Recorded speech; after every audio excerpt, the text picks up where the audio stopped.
Mula nang maiwalay sa kanila si Major Baldo, ay tila nawalan na ng direksyon ang grupo nila Eric. Ang iba sa kanilang kabaro ay nagkanya-kanya na. Pero ang iba naman ay mas piniling magsama-sama. 7 na lamang sila Eric sa kanilang bilang.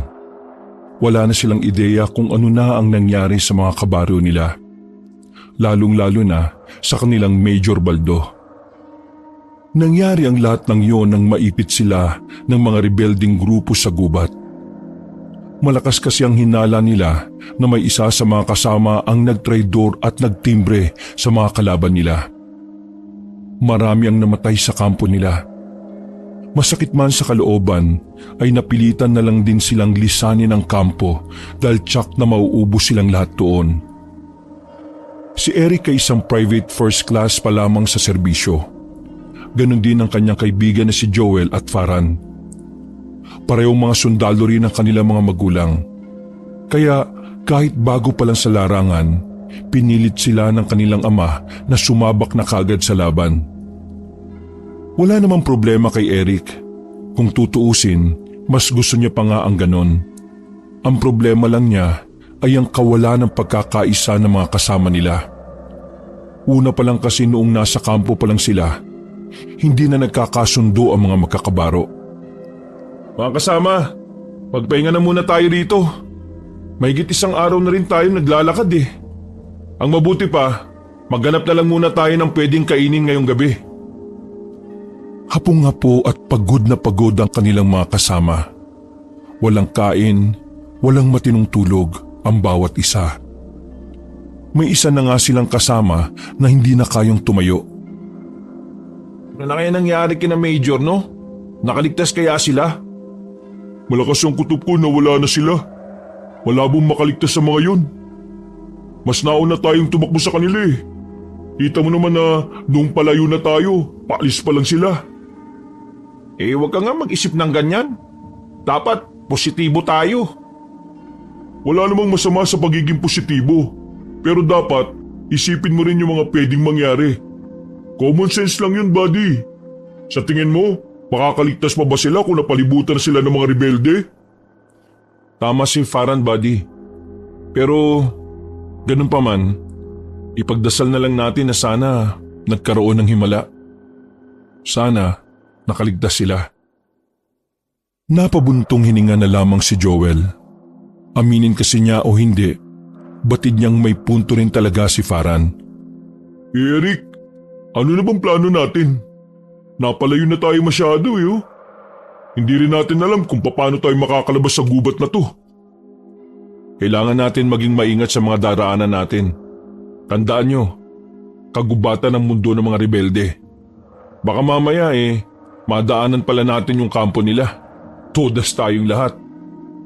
Maglalakad lang tayo ng maglalakad hanggang sa makakita na tayo ng daan. Kapag may nakita tayong baryo, pwede tayong tumigil muna doon. Magpapakilala tayo mga sundalo para tulungan nila tayo. Kaya tama lang talaga na ikaw na muna ang tumayong leader natin eh. Ang galing mo mag-isip. Huwag kang bumilib. Kahit grade 1 pwedeng maisip yun. Joel, kailangan mo nang maging mature sa mga ganitong sitwasyon. Madaling namamatay ang mga tanga sa ganitong kalagayan. Paano ba naman kasi? Gusto ko pa ngang magliwaliw eh. Ito namang si Papa, kinaladkad ako papunta sa ganitong sitwasyon. Uy, kaya ka nga. Nagsundalo ka tapos ganyan ka pa rin umasta. Si Joel kasi ang pinakabata sa lahat. Literal na mama's boy, pasaway at makulit. Ganun pa man, tinapos pa rin niya ang kanyang pag-aaral. Hindi naman kasi nito inakala na delikado pala talaga ang kanyang pinasok. Samahan mo na nga lang ako, buddy. Tara. Eric, hanap tayo ng makakain. Mga kasama, magpahinga na lang muna kayo ha. Kami na muna ni Joel ang maghahanap na makakain natin. Tumango lang ang mga kasama nila na halata sa mga mukha ang pagod. Farhan, magpatay kayo ng ilaw pag alis namin ha. Baka may makakita sa inyo. Sumang-ayon lang si Farhan at saka naglakad na rin palayo si Eric at Joel paalis. Nang makalayo na sila sa mga kasama nila, Bigla na lang naglabas ng tinapay si Joel na galing pa yun sa kanyang malaking bag. Buddy, gusto mo? Oh, ano yan? Tinapay. Pinabaon sa akin ni Mama kahapon bago ako umalis. Napakasira ulo mo rin talaga no? Nagugutom yung mga kasama natin dun. May pagkain ka naman pala tapos ngayon mo lang nilabas kung kailan wala tayo sa kanila. Muntikang pang tamaan ng kutos ni Eric si Joel. Mabuti na lang ay mabilis yung nakailag. Ayaw kong bigyan yung mga yun no? Wala akong tiwala sa kanila, buddy. Hoy Joel, wala dito mama mo Kaya huwag kang umarte dyan na para kang big boy na baby dyan. Mais ka nga. Sundalo tayo. Hindi tayo tambay sa kanto na palamunin at walang pinag-aralan. Gamitin mo naman ng maayos yung tinapos mo. Wala nga akong tiwala sa kanila Lalo na kay Farhan. Buddy, kailangan mo magtiwala. Magkakasama tayo. Magkakabaro tayo. Tayo-tayo na nga lang yata ang natira sa nangyaring masakir Tapos gusto mo magkawatak-watak pa. Basta, wala akong tiwala kay Farhan at dun sa iba. Maayos ka nga Joel. Hindi ka tatagal sa serbisyo kung ganyan ka, sinasabi ko sa'yo. Nagpatuloy na sa paglalakad ang dalawa. Alerto sila sa kanilang dinaraanan. Maingat at dahan-dahan lang ang bawat nilang hakbang. Sa parting yun ng kagubatan, nakakarinig na sila ng tunog ng baboy ramo. Malakas ang paniniwala nila na pugad na ng mga baboy ramo doon. Kaya naman bahagyang nakaramdam ng pagkasabik ang dalawa. Dahil sa wakas, makakakain na rin silang lahat. Umupo sila sa gilid ng puno. Matyaga silang nag-abang na lumabas ang baboy ramo na kanilang naririnig. Mga ilang sandali lang, nakita nilang huminto mismo sa kanilang harapan ang isang maliit na baboy ramo. Tila ba may isip ang baboy ramo na parang nakipagtitigan pa ng tapatan nila ng ilaw. Dahan-dahang kinuha ni Eric ang kutsilyo sa kanyang tagiliran. Joel, umanda ka Oo, nakahanda na ako. Ngayon na! Unang lumundag si Joel sa baboy ramo. Dahil may kahusayan ito sa panguhuli ng hayop, nadakma niya ang baboy ramo at pumaibabaw siya roon. Mabilis din namang itinarak ni Eric ang kutsilyo sa baboy ramo. Ilang saglit lang, nalagutan na kaagad ng hininga ang hayop na yon. Easy lang, di ba? O ayan, ginalingan ko para sa kanila. Oo na. Sige na, bitbitin mo na yan. Nagmamadali nang umalis ang dalawa. Pagbalik nila sa mga kasama nila, nag-ipon sila ng mga tuyong kahoy at kawayan naman na magiging tuhugan ng baboy ramo. O ayan, may pagkain na tayo mga buddy. Si Farhan na mismo ang nanguna sa paglitsyon sa baboy ramo. Mahigit 1 oras lang ay pwede na rin kainin ng litsyon. Pero bago yon, nakarinig sila ng malalakas na angil mula sa kung saan. Para bang may isang mabangis na hayop na nasa paligid. Nagkatinginan ng mga sundalo. Kanya-kanya na silang hawak ng kanilang baril. Nagkakasinyasan sila. Parang mga hindi sundalo dahil nagtuturoan kung sino ang titingin. Uy, di porke mga private first class lang tayo. Magduduwag-duwagan kayo Ako na nga. Eric, buddy, samahan mo ko. Dito lang kayo Kumain na kayo kung gusto nyo. Tumayo si Joel at Eric. Nasa gatilyo na ang kanilang mga daliri habang sinusuyod ang kanilang dinaraanan. Buddy, humanda ka Bakit? Anong gagawin mo sa akin? Anong gagawin pinagsasabi mo? Sabi mo umanda ako. Humanda ka, maging alerto. Ay naku, ewan ko nga sa'yo. Bakit ka pa naging sundalo kengkoy ang pagkatao mo? Malayo-layo na sila noong mga oras na yon. Mas malayo na sila sa pinaghulihan nila ng baboy ramo. Hindi rin nila alam kung bakit napunta sila sa ganoong kalayo. Basta't parang hinihila sila ng angil na kanilang naririnig. Mga ilang sandali lang ay tumigil na rin sila. Nawala na rin kasi ang naririnig nila. Balik na tayo. Baka wala na tayong maabutan dun. Ilang minuto na tayong wala sa kanila Baka kung anong hayop lang naman yung narinig natin. Tara na, bumalik na lang tayo. Nagmamadaling naglakad pabalik ang dalawa. Pagdating nila, paubos na ang maliit na baboy ramo. Sandaling napanganga si Joel at Eric. Walang 10 minuto lang silang nawala. Wala na rin ang lechon na dapat ay matitikman nila. Seryoso? Inuubos nyo talaga? Hindi nyo man lang kami tinirhan? Kami nang huli niya na. Eric, pasensya na. Talagang hindi. Mga sundalo tayo. Tapos wala man lang kayong disiplina sa pagkain. Uy, kung makapagsalita ka parang ang tinutino mong sundalo ah. Wala kang ambag sa grupo eh. Ambag? Ikaw ba may ambag? Oo, ikaw wala. Puro lang pagiging isip bata alam mo rito. O bakit? Ano ba gusto mo? Oo, ibaba niyo yung mga baril nyo. Dahan-dahan nilang inalis ang pagkakatutok ng mga baril sa isa't isa. Di ba kayo nahihiya sa mga sarili ninyo? Pareho kayo ng uniforme. Parehong watawat ng Pilipinas na nakalagay sa kaliwang dibdib ninyo. Tapos, ang parehong baril na gamit ninyo, ang itututok nyo sa isa't isa? Parang nakaramdam ng kahihiyan ng dalawa. Napayuko na lamang sila. Tandaan ninyo, hindi tayo magkakalaban dito. Kung papatayin nyo ang isa't isa nang dahil lang sa pagkain, mas maigi pang maaga pa lang mag-retire na kayo. Mga lintik kayo. Pasensya na, buddy ah. Talo ka na, Joel. Sinabi ko sa iyo di ba? Umayos ka na. Kung gusto mong makabalik tayo ng ligtas sa mga pamilya natin, simulan mo na mag-isip ng maayos. Ikaw naman, Farhan, ikaw ang inaasahan ko may kagaya ng pag-iisip ko. Bakit mo naman hinayaan na ubusin ang pagkain ng para sa lahat? Magkakapatid tayo dito. Kami kumuha niyan, kami nagpagod ni Joel tapos ubusin niyo lang. Kaya dapat, kung anong meron ng isa, meron ng lahat. Pasensya na, buddy. Hindi na mauulit. Humingi rin ng paumanhin ang iba pa nilang kasama. Ganoon kataas ang respeto nila kay Eric kahit pare-pareho lang naman silang ranggo. Matalino at magaling naman kasing talagang leader si Eric. Hindi sila makakaligtas sa massacre kung hindi dahil kay Eric na talaga namang nagpamalas ng kahusayan. Sige, umayos na kayo. Aalis na tayo. Hahanap tayo ng mas matinong lugar na pwedeng paglipasan ng gabi. Maraming mababangis na hayop dito eh. Nauna nang naglakad si Eric. Sumunod rin naman ang iba. Masigla na ang ibang kasama nila habang si Joel ay nanghihinayang pa rin sa baboy ramon na nilitsyon nila.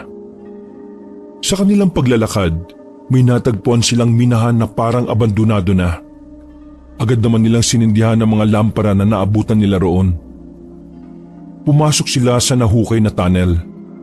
Sa bukana lang muna sila umupo at nagpahinga. Si Eric, Farhan at Joel naman ay siniguro munang walang kalaban sa paligid. Clear! Clearing dito sa akin. Sa akin din. Sige na, pwede na tayo magpahinga sa loob. Maya-maya lang ay pinaidlip na muna ni Eric ang kanilang mga kasama. Ang nanatiling gising na lamang noong mga sandaling yon ay silang tatlo. Naglilinis sila ng baril nung biglang may narinig silang pagaspas ng parabang pakpak. Naramdaman din kasi nila ang malakas na hangin. Nagkatinginan ng tatlo. Sa puntong yon, sigurado na si Eric na hindi na yung basta hayop lang. Men, be ready. Sandali, ano ba yun? Gusto mo malaman? Di lumabas ka. Dahan-dahang sumilip si Eric sa itaas ng bundok kung saan nasa paanan lang sila. Pagtapat niya ng ilaw, nakita niya sa taas ang isang taong may malapad na pakpak. Hindi mapipinta ang mukha ng aswang na yon na sobrang nakakatakot. Mabilis na pumasok si Eric sa minahan. Ginising niya ang mga natutulog nilang mga kasama. Hoy, gumising kayo! Oh, bakit ba? Meron sa labas? Nagkusang lumabas si Joel. Nagulat siya nang biglang bumagsak ang aswang sa harapan ng minahan. Matangkad ang lalaking yun na halos kasing lapad ng pinto ang pakpak. Joel, yuko! Yumuko si Joel. Agad din namang nagpaputok si Farhan ng magkakasunod. Pero maliksi ang nilalang. Mabilis itong nakalundag paakyat sa itaas ng minahan. Tumakbo naman pabalik si Joel sa loob. Ang tanga-tanga mo talaga. Sinabi nang huwag mong bibitiwan ang baril mo eh. Nakatikim pa ng malakas na batok ang binatang si Joel. Ang iba naman nilang mga kasama ay nakahanda na rin. Iisa lang ang tumatakbo sa kanilang isip. Ang nilalang na nakita nila ay isang uri ng aswang. Walang niya. Hindi ko inakala na may aswang pa pala sa gubat na to. Hindi ako naniniwala sa mga yan pero ngayon, naniniwala na ako. Totoo pala sinabi ni Papa sa akin noon? May nakaengkwentro silang aswang dati. Aswang yun? Totoong aswang? Huwag kayo matakot. Aswang lang yun. Matakot tayo sa mga rebelde na gumagamit ng baril. Kaya maganda kayo. Papatayin natin ang aswang. Tara, porma na! Sabay-sabay silang lumabas ng minahan. Dikit-dikit sila at magkatalikuran habang sinusuyad ng tingin ng paligid. Men, be alert! Be alert! Matagal na katahimikan ng namayani. Tanging mga kuliglig lang ang kanilang naririnig. Pero mga ilang sandali lang, naalarma sila nang makitang lumipad ang aswang palapit sa kanila. Fire! Fire! Nagpaulan sila ng bala sa aswang. Nakita nilang tinamaan yun sa pakpak. Bumagsak yun sa mga mapunong parte ng gubat. Wala silang sinayang na pagkakataon. Tinungo kagad nila kung saan bumagsak ang aswang. Pero pagdating nila roon, mga bakas na lang ng dugo ang naabutan nila. Nakatakas na ang aswang na lumilipad. Sigurado mamamatay na yon. Hindi na yun aabutin ng umaga. Bukod pala sa mga rebelde, kailangan din pala nating mag-ingat sa mga aswang. Gaano ba kadelikado ang mga aswang? Base kay Papa, kumakain din sila ng tao. Karne ng tao. Men, narinig nyo naman. Kaya ngayon, hindi na mga rebelde ang dapat nating isipin. Pati na rin ang mga nilalang na yon. Tara, balik na sa minahan. Magpahinga ang gusto magpahinga. Magbabantay kami. Kapansin-pansin ang pagiging balisa ni Joel nang dahil sa nangyari. Hindi pa rin yun makapaniwala na totoo ang aswang. Sa katunayan, mas nababahala pa roon ang binata kaysa sa mga rebelding tumutugis sa kanila. Nilapitan ni Eric si Joel. Tinapik ito sa balikat. Oh buddy, lalim ang iniisip mo ah. Tungkol ba dun sa aswang? Paano kung maraming aswang pa lang nandito sa gubat? Simple lang. Di papatayin natin. Napalunok ng laway si Joel. Kabado siya sa pwedeng mangyari. Talagang lumilitaw sa kanya ang pagiging hindi handa sa mga kaganapan. Sorry, hindi talaga ako handa eh. Akala ko laro-laro lang ang trabahong ito. Hindi pala. Pakiramdam ko, parusa sa akin to ni Papa para magtino ako eh.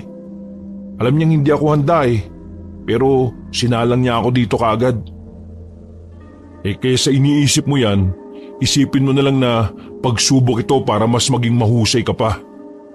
Basta, gawin mo lang ang best mo, buddy. Yun ang mahalaga. Sa mga lumipas na sandali ay nanatiling gising pa rin ang tatlo. Nagbabantay lang sila sa paligid. At sa awa ng Diyos, hindi na rin muli pang bumalik ang aswang na kanilang nakaengkwentro. Kinaumagahan, maaga silang nagising para lisanin ang lugar na yon.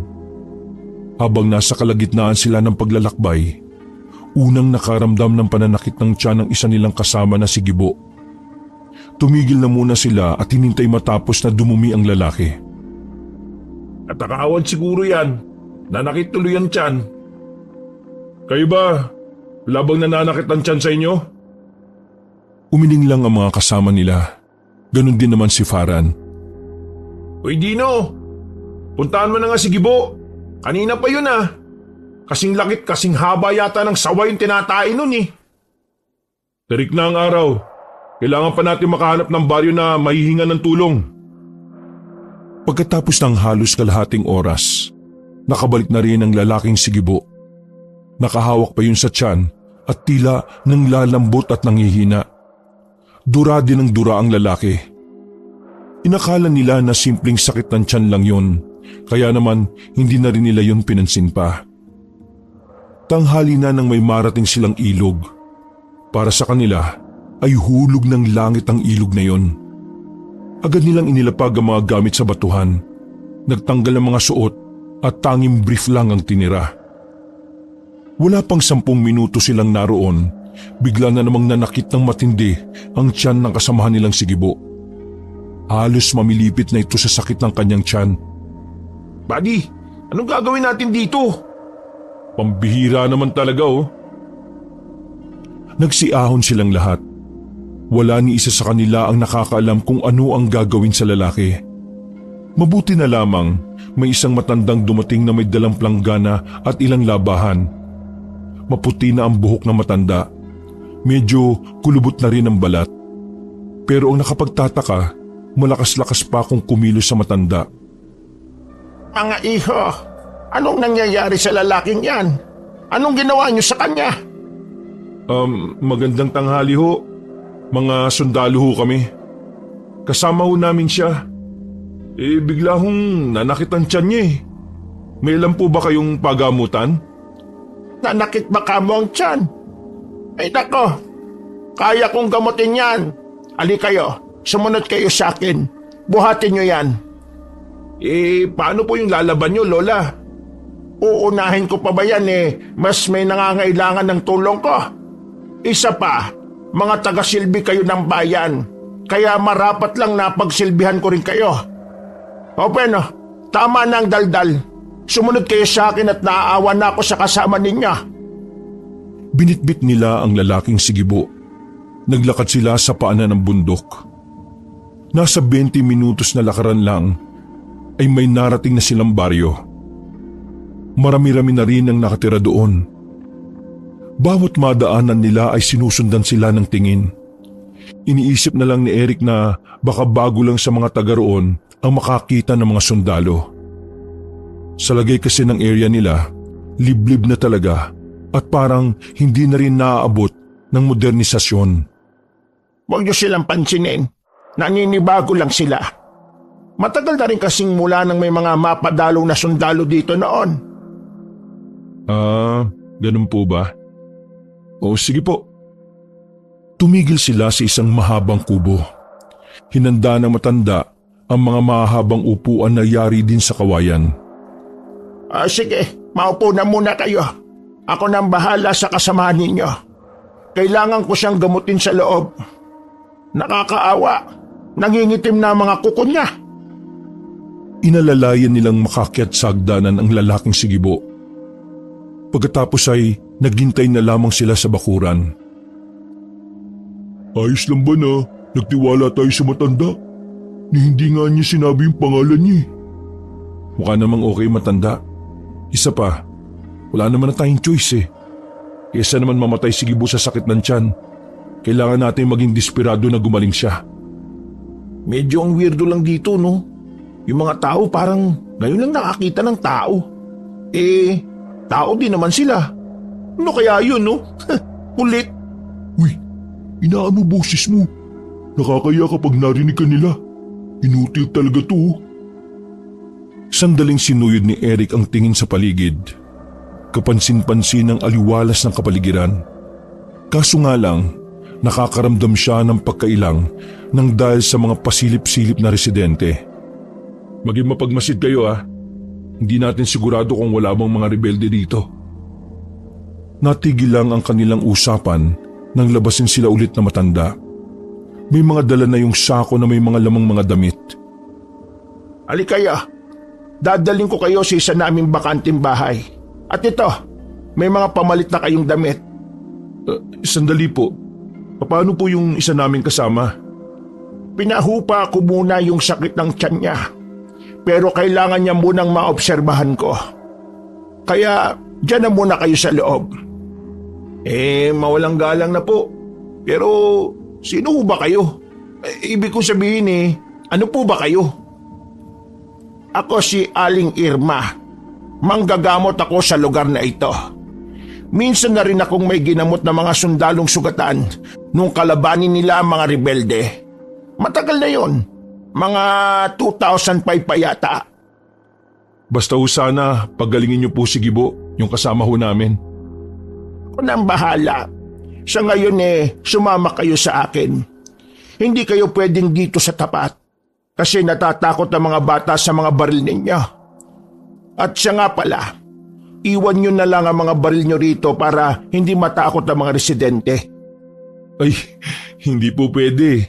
Protection po namin ito sa lahat ng oras. Ay, ganun ba? O sige, takpan nyo na lang ng tela para hindi nila makita. O siya, sumunod na kayo sa akin. Nauna nang naglakad ang matandang si Irma. Sa mga sandaling yon, napapaisip na rin si Eric kung bakit napakabait sa kanila na matanda. Ganun pa man, inisip na lang ni Eric na baka ganun lang talaga ang matanda pagdating sa mga alagad ng bayan. Hindi naman kalayuan ang sinasabing bahay. Nakarating kagad sila at pumasok sa loob. Pagpasensyaan nyo na ito ha. Dating kulungan ito ng mga kambing. Pero huwag kayong mag-alala. Nilinis naman namin ito nang wala ng mga kambing dito. Kita nyo naman, malaki ang bahay na ito. Kasyang-kasya kayong 6. Sige po, maraming salamat to. Paano? Mauna na ako ha. Aasikasuhin ko pa yung kasama ninyo. Nagmamadaling umalis si Aling Irma. Kanya-kanya na rin silang upo sa gilid at bagsak ng mga gamit nila. Sige, pagkatapos magamot ni Gibo, aalis na rin tayo kaagad. Sa ngayon magpalit na muna kayo. Mas maganda rin na iba ang mga suot natin. Para kung sakaling may maligaw na rebelde dito, hindi malalaman na sundalo tayo. Inilabas nila ang mga damit at short mula sa sako na ibinigay ng matanda. Magaganda at sakto ang mga kasuotan na naroon. Kaya kahit papaano ay nagmukha rin naman silang matino ng suotin yon. Nagdaan ng ilang oras. Inabot na sila ng 2:00 ng hapon kakahintay sa kasama nilang si Gibo. Hindi pa rin sila binabalikan ni Aling Irma. Nababagot na sila roon, lalo pat wala rin silang pwedeng kainin. Anong oras na? Wala pa tayong kinakain. Pagkain ka agad ang nasa isip mo. Wala pa nga si Gibo Hindi ka ba napapaisip kung gaano kasakit yung tiyan niya at kung anong kalagayan niya? Oo, tama na. Nagtatalo na naman kayo Maghintay na lang tayo rito. Walang lalabas. Hindi magandang ideya na… Biglang bumukas ang pinto at pumasok ng muli ang matandang si Irma. Bakas ang pag-aalala sa mukha ng matanda. Napatayo din naman agad si Eric. Ano pong balita sa kasama namin? Mga iho, malala ang nangyari sa kasama ninyo. Hindi yun basta sakit ng tiyan. May namamaga sa loob ng tiyan niya. Pero huwag kayong mag-alala. Dinala ko na muna siya sa mas magaling pang manggagamot. Hindi ko kasi talaga kayang ganon. Na kay Kapoldo siya. Isang espesyalista ng malulubhang sakit. Baka nagka-ulcer ang loko. Eric, kung hindi tayo makakabalik sa bayan, dito mamamatay si Gibo. Doktor ang dapat gumamot sa kanya, hindi Magaling ang albularyo namin dito. Naghihimala siya, kaya mapapagaling niya ang inyong kasama. Ang kailangan niyo lang gawin ay maghintay. Magdasal para sa paggaling niya. Nakikiusap ako sa inyo. Pagalingin niyo po ang kabaro namin. Inang, wala ba kayong pagkain dito? Mukhang mamamatay na rin kami sa gutom Maya-maya lang, dadalang ko kayo ng pagkain dito. Pinapakuluan pa kasi ang karne. Maraming salamat po at pasensya na po sa abala. Kailan po namin pwede makita si Gibo? Mamayang gabi o bukas. Hindi naman kasi basta-basta ang panggagamot sa ganong klaseng karamdaman. Sige ho.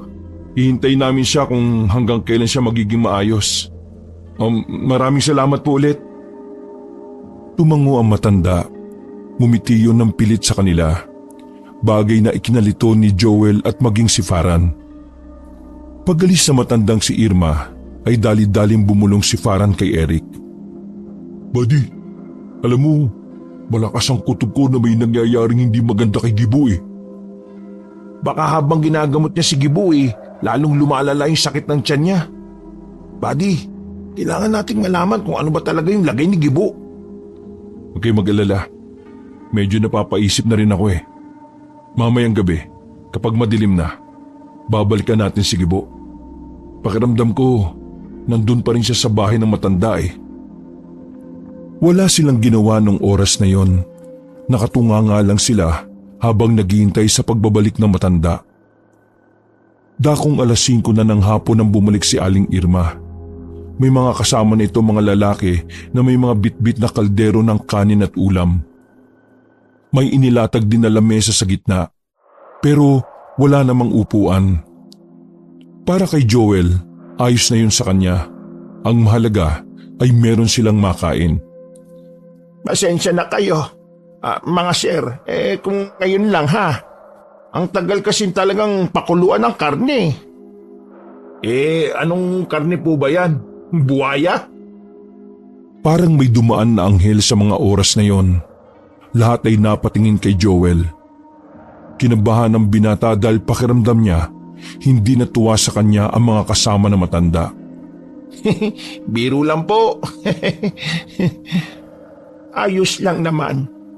Ang mahalaga ngayon ay makakain na kayo. Heto, maraming kanin, marami ding ulam. Kumain na kayo ng marami, ha? Marami hong salamat sa inyo. Pasensya na po talaga sa abala. Kulang na kulang pa ito para sa ginagawa nyo para sa bayan. O sige na, magsikain na kayo at ako ay babalik muna sa kasama ninyo. Lumabas na ang matanda kasama ang mga lalaki. Kanya-kanya na sila ng sandok ng pagkain. Pagbukas nila ng kaldero ng ulam, umalingaso kagad ang mabangong amoy nito. Dahil doon ay mas lalo silang nagutom. Lalong-lalo na si Joel na takam na sa karne. Sarap na sarap silang kumain nun. Kahit si Farah na duda sa matanda ay hindi na maistorbo sa pagkain. Si Eric naman ay kakaunti lang ang kinain. Hindi naman sa ayaw niya ng ulam, sadyang may nalalasahan lang siya na kakaiba na hindi niya maintindihan. Tinago na lamang niya yun sa sarili dahil baka panlasa niya lang talaga ang may problema. Masyadong marami ang ulam at kanin kaya hindi na muna nila naubos. Itinabi na lang muna nila yon para may makain sila sa oras na biglang gutumin sa gabi. Pagsapit ng gabi, naisipan ni Eric at Farhan na lumabas para puntahan si Gibo. Habang si Joel naman ay piniling magpaiwan sa tinutuluyan nila. Gumilid ka lang, Farhan. Kapag nakita nila tayo, baka mag-isip sila na pinagdududahan natin sila. Kaduda-duda naman kasi. Paano niya nalaman na may namamaga sa loob ng tiyan? Ano yun? Binuksan niya? Yun nga alamin natin. Dapat magdala tayo ng baril. Mas magiging kaduda-duda tayo kapag nagdala tayo. Maingat at dahan-dahan naglakad ang dalawa. Sa gilid-gilid lamang sila dumaan dahil may mangilan-ngilang tao na naglalakad. Ilang sandali lang, nakarating na rin sila sa bahay ni Aling Irma. Nagtago sila sa gilid ng halaman. Nang makakuha ng pagkakataon, nagmamadali silang makalapit sa gilid ng bahay kung saan may bintana rin doon. May kataasan ng bintana, kaya pinasan ni Farhan si Eric. Pagsilip ni Eric sa loob ng bahay, ay wala naman doon ang kabaro nilang si Gibo. Wala rin naman doon na matanda. Walang tao kahit na isa. Buddy, wala si Gibo dito. Mukhang dinala na nga nila sa kung saan. O hindi kaya may ginawa sila. Uy, may tao. Nagtago sila sa silong ng bahay. May mga dumating kasing kasama si Aling Irma. Nanlaki ang kanilang mga mata nang marinig ang matandang babae na nagsalita. Huwag kayong mag-alala. Hindi na makakalabas ng baryo namin ng mga sundalong yon. Unang pumasok sa isip ni Eric at Farhan ay parte ng rebelding grupo si Aling Irma. Kaya naman bago pa mahuli ang lahat ay nagmamadali na silang makaalis doon. Pagbalik nila sa kanilang mga kasama, nagsusuka-suka ang mga yon sa labas. Oh, anong nangyari sa inyo? Yung kinain natin, buddy. Sigibo. Ano? Tila ba otomatiko na nagkaroon ng kaba sa dibdib ni Eric. Dahil hindi siya naniniwala, pumasok silang dalawa ni Farhan sa bahay. Nakita nilang nakatapon na sa lapag ang natirang ulam. Nakita nila sa sahig ang dalawang kamay ng tao. Ang isa roon ay merong tattoo na gagamba. Sa kabila naman ay ang pangalang Rosana na alam nilang pangalan ng asawa ni Gibo. Nang makumpirma nila na si Gibo nga yon, nasuka na rin silang dalawa. Maluha-luha sila habang inilalabas sa mga nakain na hindi pa rin natutunaw. Dahil doon ay napagtanto kagad ni Eric na may malingang nangyayari. Dadamputin na sana niya ang mga baril nila sa gilid pero bigla na lang may mga nagpasukang lalaki na dumaan pa sa bintana. Mabibilis nilang kinuha ang mga baril. Kasunod naman noon ay pwersahang pinapasok ng iba pang kalalakihan sila Joel. Anong ibig sabihin nito? Biglang pumasok din sa loob ang matandang si Irma. Ibang-iba ang aura ng mukha nito. Wala na ang pagiging mabait na lola base sa kung paano ito ngumiti. Nagustuhan niyo ba ang niluto ko? Mga magigiting na sundalo? Anong ibig sabihin nito? Totoo bang si Gibo yung kinain naming karne? Sa kasamaang palad, oo, totoo nga. Pero sinabi mong dinala mo siya sa isa pang albo. Ang mga tao nga naman, ang daling utuin. Kaya kahit kailan talaga, hindi kayo pwedeng makahigit sa mga katulad namin. Walang iya ka, matanda ka. Pangit ka na nga. Pangit pa ugali mo.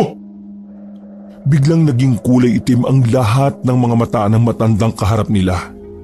Galit itong lumapit kay Farhan. Salamat ka hindi ko kayo pwedeng saktan. Dahil mamaya lang din, magiging isa na kayo sa amin. Magiging isa na kami sa inyo. Anong pinagsasabi ng matandang to? Isa ka pang inutil. Ang sinasabi ko, magiging aswang na kayo. Dahil sa kinain ninyo. Dahil sa yanggaw. Pinilit makatakas ng isa sa mga kasama nila. Kaso bigla na lang itong kinalmot ng malakas ng isang aswang. Sigaw ng sigaw ang sundalong kalbo dahil sa haba ng kalmot. Anong gagawin niyo sa amin? Hihintayin namin ang pag-epekto ng yanggaw sa inyo at magiging kauri na namin kayo. Matatakam na rin kayo sa laman ng tao tulad namin. Manahimik ka! Kahit kailan, hindi kami magiging kagaya ninyo. Hindi kami magiging aswang.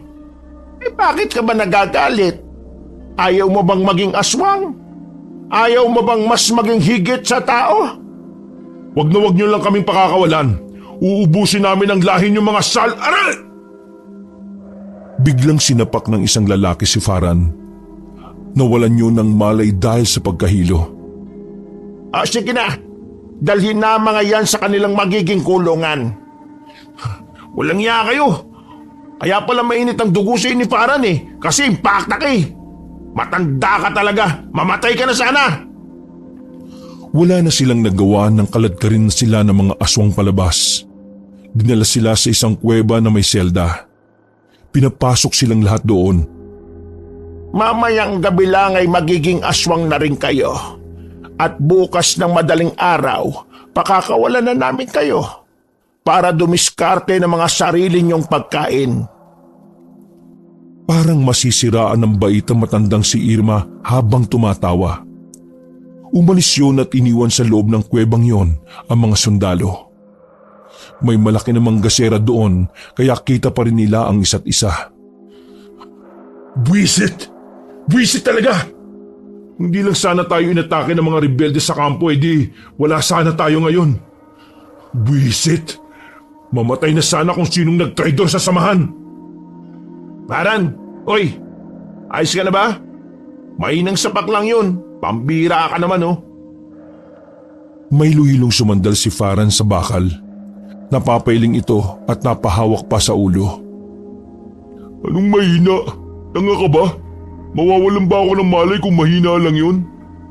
Hoy, tumigil na nga kayo. Nasa alanganin na nga tayo, puro kayo ganyan. Eh sino ba kasi nagtiwala sa matanda? Ako ba? Sino kaya? Oo, kasalanan ko na. Pero sa tingin mo, may magagawa yung pagtatalo ninyo? Wala. Kaya mag-isip tayo ng paraan bago pa tayo maging katulad nila. Nanahimik ang dalawa. Inawat din naman sila ng iba pa nilang mga kasama. 2 oras ang lumipas, wala pa rin bumabalik sa kanila. Tahimik lang sila habang naghihintay ng himala. Buddy, Eric. Lumingon ng walang gana si Eric kay Farhan. Hindi ko alam kung mabubuhay pa tayo. Kaya may gusto sana akong sabihin sa inyong lahat. Ano? Alam kong kamumuhian niyo ako. Pero palagay ko, kailangan niyo itong malaman bago man lang tayo mawala. Ang dami mo namang satsat, sabihin mo na. Ako ang nagtimbre sa mga rebelde, kaya sila lumusob sa kampo. Napatayo si Eric sa kanyang narinig. Anong sabi mo? Ako ang dahilan kung bakit maraming namatay sa kasamahan natin sa kampo. Ako ang dahilan kung bakit tayo nandito ngayon. Hoy Farhan, hindi oras ng pagbibiro ngayon ha. Totoo sinasabi ko. Totoong sinasabi mo? Oo, buddy. Totoo. Isang malakas na suntok ang natanggap niya mula kay Eric. Galit na galit si Eric sa nalaman niya. Hindi siya makapaniwala na sa lahat ng pwedeng maging salarin, si Farhan pa na matagal na rin niyang kaibigan. Napakagago mo. Paano mo nagawa yun? Paano natiis ng konsensya mo na maraming nalaga sa atin?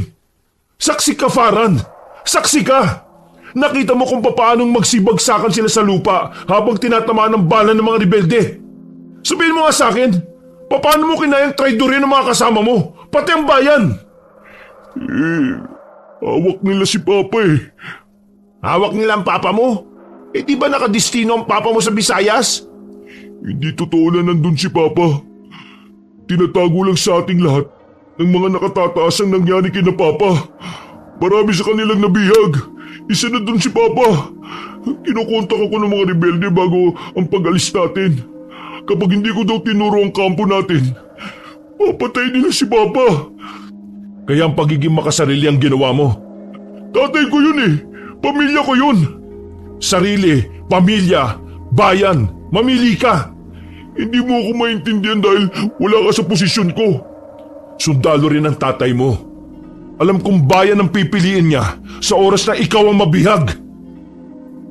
Natahimik si Farhan sa kanyang narinig. Tila sinampal siya ng katotohanan. Napaupo na lamang ulit si Farhan. Pero nilapitan siya ni Eric at tinuwakan sa kwelyo. Wala kang karapatang magserbisyo sa bayan kung mas mahalaga sa iyo ang buhay ng pamilya mo kaysa sa buong bayan. Magsasalita pa sana si Farhan pero bigla na lang itong naubo. Lumabas ang maraming laway nito sa bibig. Pagtingin nila sa mata ni Farhan ay namumula na yon. Uy, anong nangyayari sa'yo? Hindi ko alam, Eric. Kailangan niyo na umalis. Bigla na lang nagbagong takbo ng utak ko. Parang gusto ko na ng karne ng tao. Lintik na. Magiging aswang ka na yata eh. Sige na, umalis na kayo habang nasa katinuan pa ako. Baliw ka ba? Paano kami makakalis? Nakakulong tayong lahat dito. Dahan-dahang tumayo si Farhan. Mas dumami na rin ang paglalaway niya sa mga sandaling yon. Nakakaramdam na rin siya ng panlalamig. Oo, anong gagawin mo? Nabahala si Eric nang lumapit sa kanila si Farhan. Akala nila ay sasakmalin na sila ng kabaro. Pero humawak lang si Farhan sa rehas na bakal. Dahil hindi naman makapalang rehas, nagawa niyang ibukan ni Farhan yon. Sapat na para makapasok ang isang tao. Pakiramdam ko, ang lakas ko. Pakiramdam ko, mabilis ako. Kaya sige na, umalis na kayo. Parang magiging aswang na ako ng mga oras. Sige na, buddy, sige na. Wala na rin kwenta na aalis pa kami dahil magiging aswang na rin kami mamaya. Yung pendant na buwan, yung ibinigay ko sa inyong dalawa ni Joel, sabi ni Papa, pangontra daw yun sa mga aswang. Binili ni Papa yun noon pagkatapos sila makaengkwentro ang mga aswang. Napahawak agad si Eric at Joel sa kanilang kwintas. naroon pa rin ang pendant. Hindi nila inalis yun mula nang ibigay sa kanila ni Farhan. Tingnan niyo yung mga kasama natin.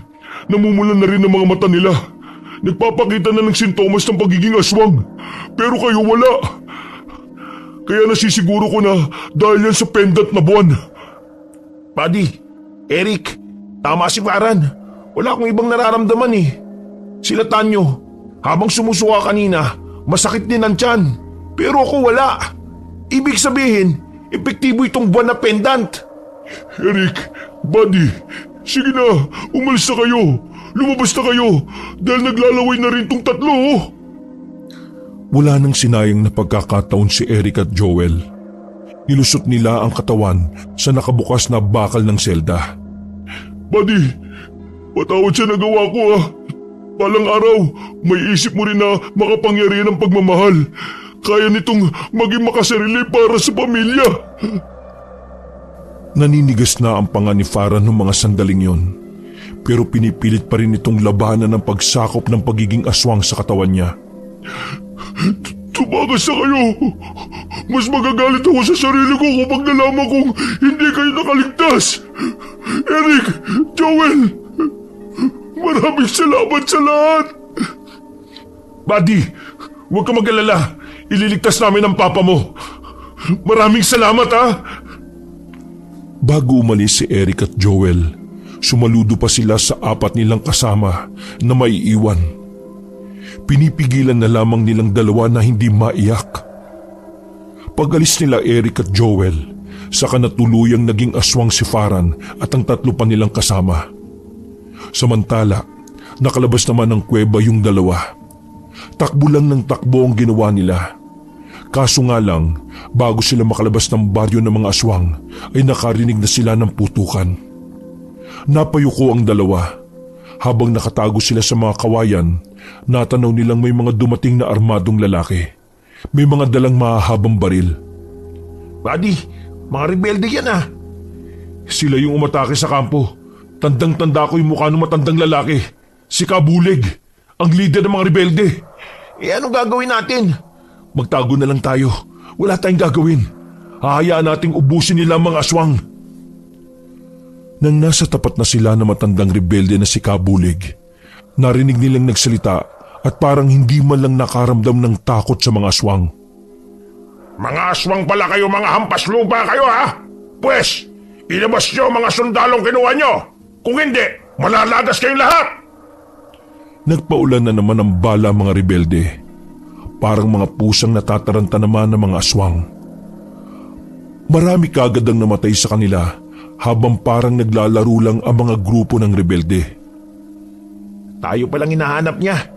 Malas talaga natin oh. May aswang nang papatay sa atin, may rebelde pa. Kung umalis na kaya tayo dito? Hindi tayo basta-basta pwedeng umalis. Marami sila. Sigurado ako may mga nakaabang na mga rebelde sa gubat. Baril. Kailangan natin ng baril. Nanatili lang ang dalawa sa kanilang kinalalagyan. Pinapanood lamang nila ang mga aswang at ang mga rebelde na nagsasagupaan. Ilang minuto pa ang nakalipas, nakita nilang may mga rebelde na rin ang nalalagas. Mas dumami ang mga aswang na naging agresibo. Kapansin-pansin din na parang nag-alangan ng mga rebelde. Buddy, pagkakataon na natin. Puntahan natin yung mga rebeldeng napatay. Kunin natin yung mga baril. Dali! Habang nagkakagulo, pasimpleng lumapit ang dalawa. Dumaan sila sa dilim at nang nakakuha na ng pagkakataon, pasimple nilang hinila papunta sa dilim ang baril na matataas ang kalibre. Gagamitin lang natin tong baril na to kapag nalagay tayo sa alanganin. Hanggat walang nakakakita sa atin, hindi tayo magpapaputok. Understand? Sir, yes sir! Linti ka, huwag ka maingay. Nagmasid pa sila sandali. Pinagmasdan nila ang kaguluhan na nangyayari sa bungad ng baryo ng mga aswang. Aalis na sana sila sa kanilang pwesto nang makita nilang may isang lalaking aswang ang nasa likuran na pala nila. Nasa aktong dadakmay na sila ng aswang nang hampasin yun ni Eric ng baril. Nahilo ang aswang at sinundan pa ni Joel ng isang malakas na hagupit. Ulit mo ah. Buddy, Paano pala kapag sila Farhan ang nakaharap nating aswang? Papatayin ba natin sila? Baka pangyarihan ng pagmamahal. Kaya nitong maging makasarili para sa pamilya. At ang sagot mo ay, Hindi. Hindi natin sila papatayin. Napangiti na lamang si Joel nang marinig yon. Lumala pa ng lumala ang gulo sa baryo ng mga aswang. Nang dahil sa paghahanap sa kanila ng mga rebelde, sumiklab ang hindi inaasahang kaguluhan. Hindi tuloy malaman ng dalawa kung papaano sila makakaalis dahil halos kahit saan sila pumunta, may aswang na namang maaari makakita sa kanila. Kung lalabas man sila, baka makasalubong naman sila ng mga rebelde. Hindi ko alam ang gagawin ko. Basta, dapat isa sa atin ay dapat mabuhay. Bumuntong hininga na lamang si Eric habang nakatago sila sa silong ng isang bahay. Tumagal ng halos 15 minutos ang gulo. Maya-maya lamang ay bigla na lang nanahimik ang paligid. Buong akala ng dalawa ay tuluyan ng umatras sa mga rebelde o kaya naman ay naubos na ang mga aswang. Lakas loob silang lumabas sa pinagtataguan nila. Tingin sa kaliwa, tingin sa kanan. Wala silang nakikitang aswang, kaya sinamantala nila ang pagkakataon. Tumakbo na sila sa gilid. Nakakita sila ng daan patungo sa kagubatan. Batid ng dalawa na delikado pero ang tangi na lang nilang paraan ay ang sumugal. Buddy, doon sa kaliwa! Bitbit ang mahahabang baril ay mas binilisan pa nila ang kanilang takbo. Nang malapit na silang makarating ay bigla na lang may humarang sa kanilang aswang. Napatigil ang dalawa. Agad nilang pinaputukan ng mga yon. Pero nagulat sila nang mabilis na nakailag ang mga yon. Dahil sa putok na kanilang pinakawalan, napukaw ang atensyon ng ibang aswang sa kanila. Wisit! Naalintikan na tayo, buddy! Kailangan na ata natin magpaalam, buddy! Gumilid muna sila at nakiramdam kung saan napunta ang mga aswang na binaril nila. Kumakabog ang kanilang mga dibdib. Naku, buddy, dumadami na ang mga aswang. Handa ka na ba? Mamatay? Loko, handa ka na bang lumaban? Wala na tayong choice, buddy. Lalapit na sana mga aswang sa kanila noong mga sandaling yon, pero bigla na lamang bumalik ang mga rebelde. Mangisay-ngisay ang mga aswang nang saluin nila ang mga pinaulang bala. Sasamantali na sana ng dalawa na tumakas, kaso nga lang ay naaabutan sila ng mga rebelde. Kayo pala mga sundalong kinupkop na mga halimaw na nandito? Nagkatinginan sila Joel at Eric. Kapwa nila tinatansya kung kakayanin ba nila sakaling papalag sila.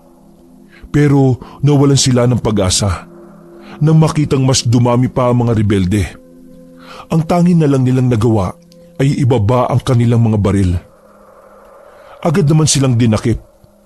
Mara silang kinaladkad palabas ng baryo. Nang makuha na sila ng mga rebelde ay umalis na rin sila. Nagtatawanan pa ang mga rebelde nang madakip sila habang naglalakad sa gitna ng kagubatan. Parang hindi man lang natakot ang mga yon sa mga nakasagupa nilang mga aswang. Nasaan ang iba niyong mga kasama? Kinain na ba ng mga aswang? Nasaan na yung traidor na anak ng Major? Ano, buhay pa ba? O baka pinulutan na rin ng aswang? Matapang lang kayo kasi marami kayo. Uy, ano ka ba? Huwag ka na magsalita. Huminto ang mga rebelde ayon sa utos ng leader na si Kabulig. Binitiwan nila si Joel habang nakatali ang kamay ng binata. O sige, magsuntukan tayo. Ako lang mag-isa. Sinapak na matanda si Joel. Pero dahil sa tigas ng mukha ni Joel, si Kabulig pa ang nasaktan. Aray ko naman! Anong mukha meron ka? Nakahawak pa sa kamay ang rebelding leader. Lalo itong nagalit kay Joel kaya kumuha yun ng baril. Pinalo nito si Joel sa likod hanggang sa madapa na. Tama na! Huwag niyo na siyang saktan! Lahat ng gusto niyong malaman sasabihin ko. Nakikiusap lang ako na huwag niyo na siyang saktan! Tinigilan ni Kabulig si Joel. Siya naman ang pinagbuntungan ng leader ng mga rebelde. Marahas na hinawakan ang kanyang baba at sinampal ng malakas. Siguraduhin mo lang na may mapapala ako sa'yo, ha? Kapag wala, dito kita ililibing sa kagubatan na ito. Kaya, dalhin niyo ang mga yan bago pa mag-init ang bumbunan ko. Palihim na nagpasalamat si Joel sa ginawa ni Eric. Kabado si Joel para kay Eric dahil alam niya na baka pahirapan ng kabaro para lang magsalita. Malayo ang kanilang nilakad. Marami silang hinintuan kaya inabot na sila ng umaga. Mag-aalas 6 na ng umaga na makarating na sila sa pinakakuta ng mga rebelde. Ikulong niyo na muna yung dalawang yan. Mamaya na paggising ko, saka natin pipigay ng mga yan. Marahas na tinulak ang dalawang papasok sa kulungan na yari lang sa makakapal na sanga ng puno. Buddy, ayos ka lang ba? Ayos lang ako, buddy. Medyo masakit lang yung likod ko pero wala naman to. Parang kagat lang ng langgam. Nangya ka. Nakatakas nga tayo sa aswang. Nandito naman tayo sa mga lintik na rebelde na to. Oo nga, ang malas nga natin eh. May balat ka ba sa puwet? Wala no, buni meron. Nagawa pang tumawa ng dalawa sa kalagayan nila. Nilulubos na nila ang mga sandali dahil hindi nila sigurado kung yun na ba ang huling tawa at ngiti nila. Pagdating ng tanghali, pinuntahan na sila ng leader ng mga rebelde. Unang nilapitan si Eric. Sa mukha pa lang ni Kabulig, ramdam na kagad ni Eric na walang awa at halang ang kaluluwa nito. Ayon, sabihin mo sa akin kung nasaan si Major Baldo. Di ba pinatay nyo na? Lumusob kayo sa kuta namin eh. Kaya bakit ka magtatanong sa akin ng ganyan? Sira ba ulo mo? Magtatanong ba ako sa iyo kung napatay ko si Major Baldo? Isang malakas na sampal ang natanggap ni Eric nang dahil sa galit ni Kabulig.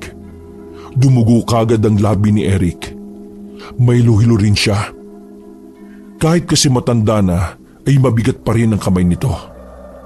Ano? Nasaan si Major Baldo? Sabihin mo! Hindi ko nga alam. Nauna kaming nakatakbo sa kanila at naiwan sila roon. Hindi ko kasalanan kung hindi nyo kinayang patayin si Major Baldo. Alam mo ang ayoko sa lahat? Ay yung siraulo ko sumagot. Akin na nga yung lati ko dyan. Nanlaki ang mata ni Joel nang makita ang buntot pagi na hawak ng rebelde. Nag-alala siya para kay Eric. Batid niyang talagang magkakasugat-sugat ang katawan ni Eric kapag lumatay na yon sa balat ng kasama. Alam mo, may dalawang dahilan kung bakit umaamin ang isang tao. Una, nagtatraidor. Pangalawa, nasasaktan. Persa ang pinadapa ng mga rebelde si Eric. Walang pagdadalawang isip na hinagupit ni Kabulig ng latigo si Eric. Kung saan-saan tumatama ang latigo na dahilan para lumatayo ng malala. Hindi kinaya ni Joel ang kanyang nakikita, kaya naman nag-isip siya ng paraan para matigil ang pagpapahirap sa kanyang kabaro. Itigil niyo yan! Wala siyang alam! Ako ang tanungin ninyo! Huminto si Kabulig sa ginagawa niya. Nagtataka naman siyang tiningnan ni Eric na parabang nanguhula sa kung ano ang binabalak ni Joel. Gusto mong magpakabayani? Gusto mong malaman kung nasaan si Major Baldo, di ba? Di sasabihin ko sa'yo. Tingin mo maniniwala ako sa'yo? Ito ngang isang walang alam eh. Ikaw pa kaya mukhang hindi marunong humawak ng baril? Sundalo ka ba talaga? Major ang tatay ko. Kaibigan si Major Baldo. Kilala ko si Major Baldo dahil madalas siyang dumadalo sa amin. May narinig akong pinag-usapan sila ng tatay ko bago mangyari ang lahat ng ito. Unti-unting kumalma si Kabulig. Naramdaman naman ni Joel na parang kakagat sa imbento niyang kwento ang matanda. Kapag ako niloko mo, papatayin ko itong kasama mo. Pupugutan ko ng ulo. Huminga naman ng malalim si Joel. Bago siya paupuin ng maayos, tinutukan siya ng baril ng isang lalaki. Ang sabi ni Major Baldo, alam niya nang may magtatraidor sa hanay namin. Kaya sinabi niya sa tatay ko na kapag nangyaring lumusob ang mga rebelde sa kuta, alam niya na kaagad ang gagawin. Kung hindi niyo pala napatay si Major Baldo, malamang sa malamang nakatakas siya at nasa gubat pa rin hanggang ngayon. Aba, sira ulo ka ba o ginagago mo ako dito? tumakas pero nasa gubat pa rin. Hindi pwedeng umuwi si Major Baldo sa mga kasama namin sa bayan. Dahil merong kasabwat din doon bukod sa traidor na isa pa namin kasama. Tama ba ako? May mga kasabwat kayo sa bayan na kapwa namin sundalo. Baka sa mukha ng leader ng mga rebelde ang pagkagulat. Kahit na imbento lang ni Joel ang lahat, aksidente itong tumugma sa totoong nangyayari. Kung talagang gusto niyo pang mabuhay lahat, pigilan niyo si Major Baldo. At sa mga oras na to, nasa gubat pa siya. Hindi ko alam kung saan pero naghihintay lang yun ng pagkakataon para makalabas. At kapag nakalabas yun, pupunta yun ng Maynila. Gaya ng sinabi niya sa tatay ko. Sa Maynila niya ire-report kung sino-sino ang mga taga-bayan ang nagtatraidor. Kapag nangyari yun, matatapos kayong lahat. Wala kayong magagawa kapag nag-airstrike na dito. Hinawakan ni Kabulig ang kwelyo ni Joel. Di sabi mo sa akin, saan sa gubat? Malaki ang gubat Saan? Tila sandaling nag-isip si Joel. Nang may maisip na naman itong idadahilan, ay walang pagdadalawang isip itong nagsalita. Tama! Bago kayo lumusob, narinig ko si Major Baldo na may binabanggit na dating rebelde na tiwalag. Kaibigan niya raw yun. Hindi ko alam kung sino Basta, malakas ang kutob ko na yun ang kumukup-kup kay Major Baldo ngayon. Si Katemyong. Wisit na matanda yun, Dapat pala pinatay ko na yun Gustong matawa ni Joel sa mga pagkakataong yon. Hindi niya kasi inakala na tatama na naman ang gawa-gawa niyang kwento. Hindi ka ba nagtataka? Napatingin sa binata ang leader ng mga rebelde. Tila nag-aalab ang mga mata nito sa galit. Sa layo ng nilakad namin at sa dami ng baryo na nadaanan namin, habang nakasuot kami ng uniforme, buhay pa rin kami. Anong sinasabi mo? Diretsuhin mo ako! Ang sinasabi ko lang na may isa sa mga rebelde ang tumutulong sa amin. Hindi mo alam? May nagtatraidor din sa'yo. Nagkabulungan ng mga rebelding nandun. Tiningnan naman ni Kabulig ang mga kasama niya. Pero huwag ka magkalala. Wala siya rito. Manahimik ka! Lintik ka!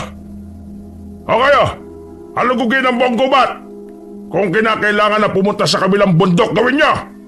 Kailangan niyo makita si Katemyong dahil malamang sa malamang kinukup niya si Major Baldo. Bilisan niyo mga inutil! Padabog na umalis si Kabulig. Sumunod naman doon ang mga kasamahan nito. Naiwan ang dalawa.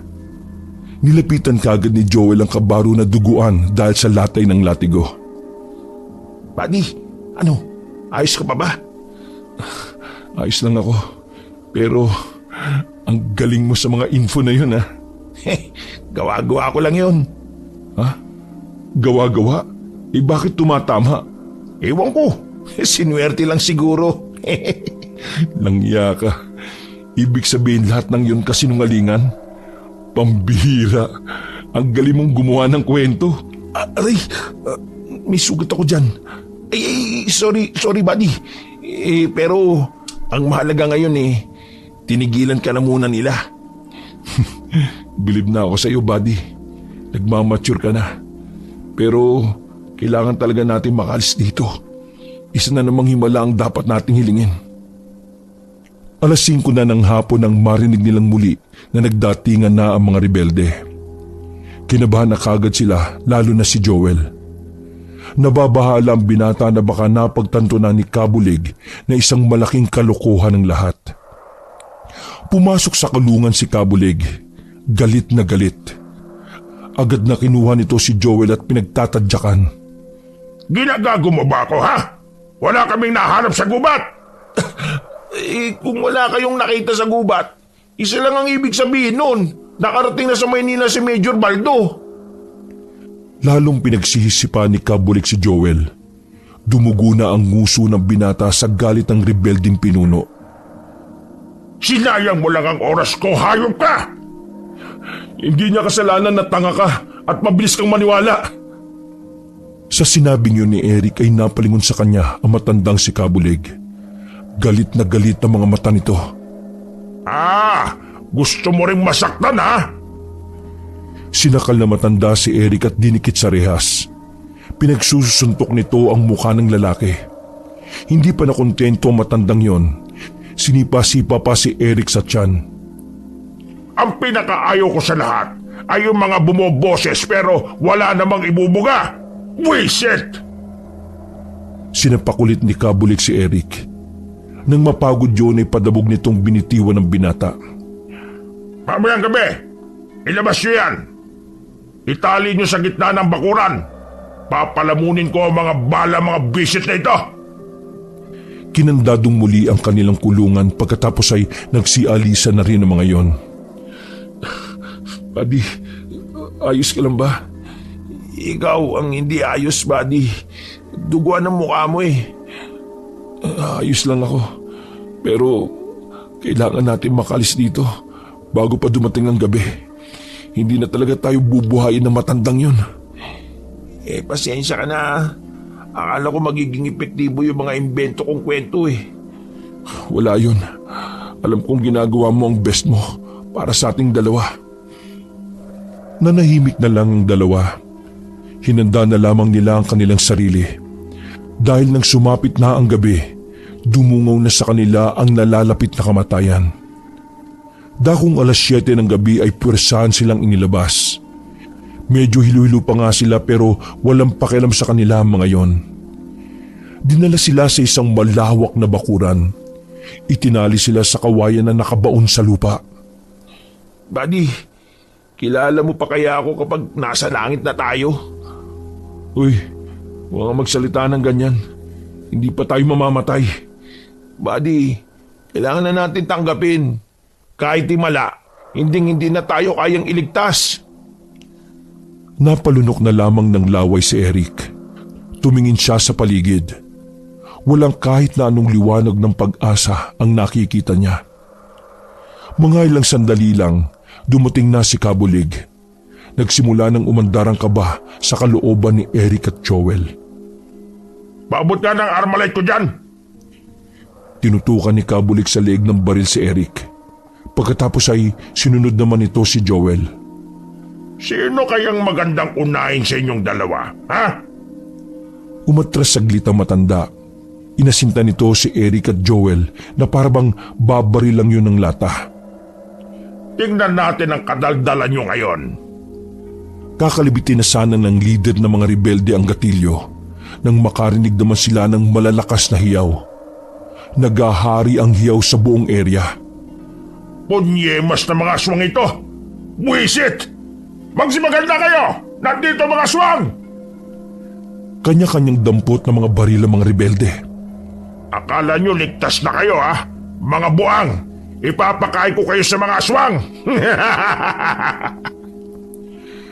Nagsimula ang kaguluhan. Narinig na naman ni Eric at Joel ang malalakas na putukan sa paligid. Noong mga sandaling yon, talagang naglaho na ang maliit na pag-asa mula sa hiniling nilang himala. Sa pagdating ng mga aswang doon, alam na kagad nila na ang katapusan nila ay nalalapit na. Bumuntong hininga na lamang si Eric at Joel. Parehong natatawa na parabang sila ay nababaliw na. Dahil maya-maya lang din ay bigla na rin silang maiiyak. Hindi ko akalain na sa ganito tayo matatapos. Mas matatanggap ko nga sana kung namatay ako sa gere eh. Pero ayos lang. Pwede naman ako magmulto eh.